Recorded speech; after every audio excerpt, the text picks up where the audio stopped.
Hello friends, আবার চলে এসেছি ছোট্ট একটা রান্নার ভিডিও তোমাদের সাথে শেয়ার করতে। তো কিছুই না, আজকে আমি প্রথমবার গোটা লোটে মাছ রান্না করলাম, তো সেটারই একটা ছোট্ট ভিডিও তোমাদের সাথে শেয়ার করলাম। প্রথমে কড়াইতে সরষের তেল দিয়ে দিয়েছি, তারপরে সাদা জিরে গোটা গরম মশলা দিয়ে একটু গরম করে নিয়েছি।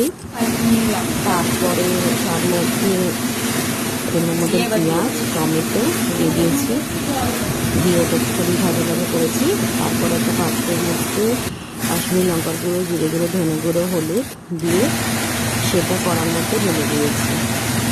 তারপরে আস্তে আস্তে ওই মশলাটা ভালো করে একটু কষিয়েছি গ্যাস আস্তে করে।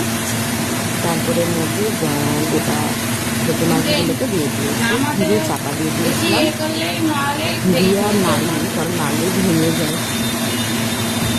তো তারপরে নামানোর সময় গরম মশলা দিয়ে নামিয়ে নিয়েছি।